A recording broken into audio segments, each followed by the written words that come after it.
دوستانو سلامونه او ښه وخت. نن زه غواړم تاسو ته یو ډول قالبي کلچې پخې کړم. سیده دوه ډوله قالبونه تاسو دلته وینئ. غټ یې شته خو ما پیدا نه کړل، دلته ما صرف همدا دوه پیدا کړل. شکلونه یې البته فرق لري.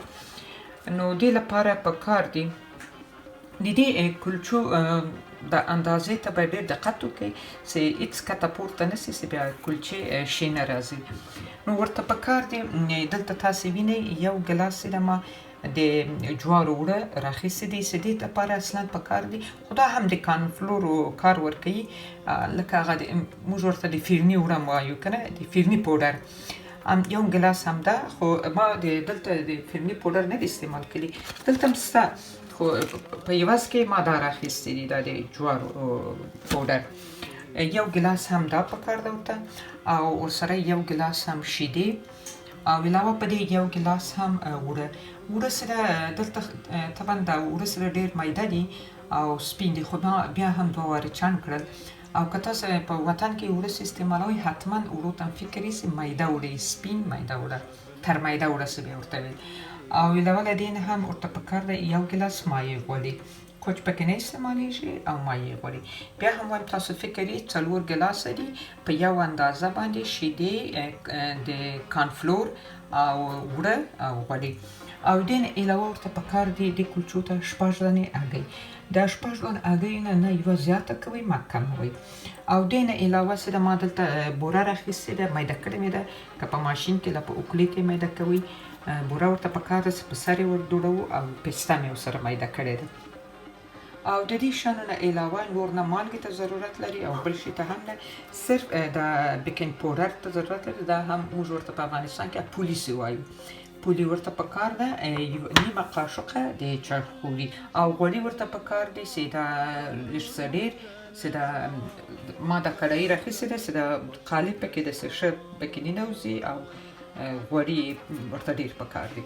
نو تاسې تر پایه له ما سره اوسئ، دا ډېرې خوندورې او ښې کلچې دي. دوستانو اول به د هګۍ ماتې کړم، او اوس هم یوه داسې د چای خوړلو اواره قاشق د بیکینګ پاوډر پولي یعنې، او دې نه علاوه چې ده شیدې. دا به ډېر ښه اول وښوروم.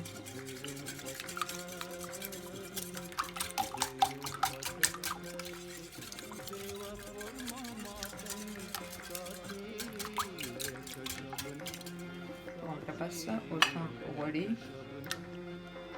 اندازې ته فکر یې چې ټوله مثلا یو ګیلاس په برابر هر شی استعمالوئ. او دا هم اوړه،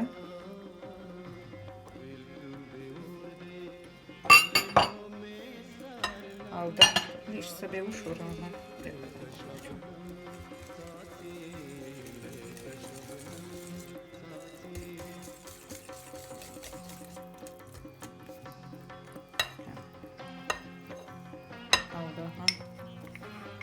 تاسو څه ورته وایو د فرني پوډر. زه خو فرني له دې نه پخوم، خو د فرني پوډر کارنفلور دي. دا اوس به دا ټوله مواد چې ده داسې حل کوو چې دومره کې چې غوټه پاته نه شي.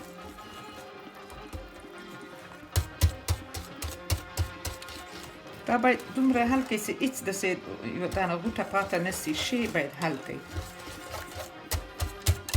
او داسې ټوله حل کړم. زه بیا ور له وره دا نه پخوم، تقریبا یو 20 دقیقې باید پرېږدم، پس له 20 دقیقو. او که ور له وره پخې کړئ، هغه بیا یو رقم کلکې راځي. او 20 دقیقې چې پرېږدوئ، یعنې یو میاشت هم پرتې دا نه کلکېږي او نه یې خوند بدلېږي.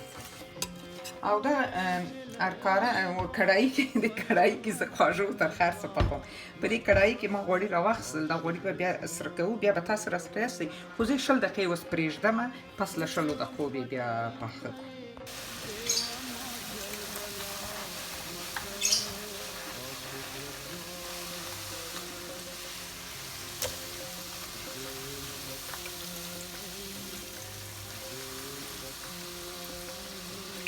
که ووایم چې دا د ما د ځوان به لومړنۍ خواږې چې ما زده کړي دي، دا مې له خپلې اناجانې زده کړي، خدای دې وبخښي. په اخترو کې به م پخولې.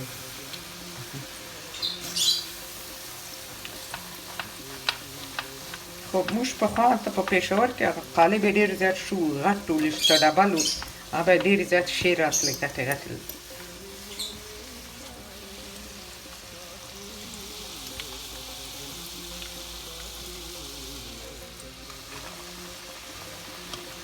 ګورې شکل یې څومره ښایسته راغی لکه پاڼه.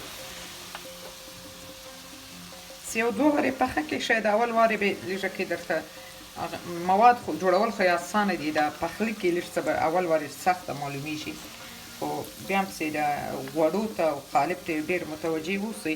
او زه دلته تاسو ته دروښیم دغه حصې د قالب چې ده دغه جایونه دلته باید دا مواد را نسي چې بیا شنلي او جلا کېږي نه.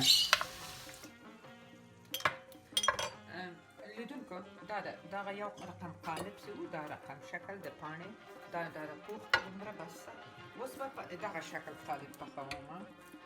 که تاسو ولیدل بوره مې یو څه پې اچولې ده، بیا لږ وروسته چې بیا سمې سره کېږدم په بل ظرف کې، بیا په سم بیا اچوم. تاسو بیا دا هم دغه رقم ولې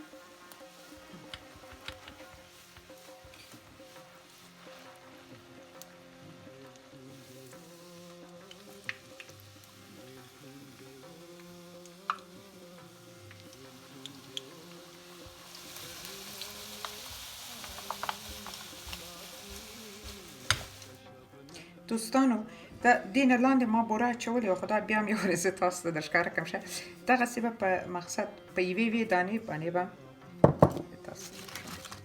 په یوې یوې په دغسې بوره اچوو او پسته. دا د کلچې تیارې سوې او هیله ده چې تیارې کړئ، پخې کړئ او خوند ترې واخلئ.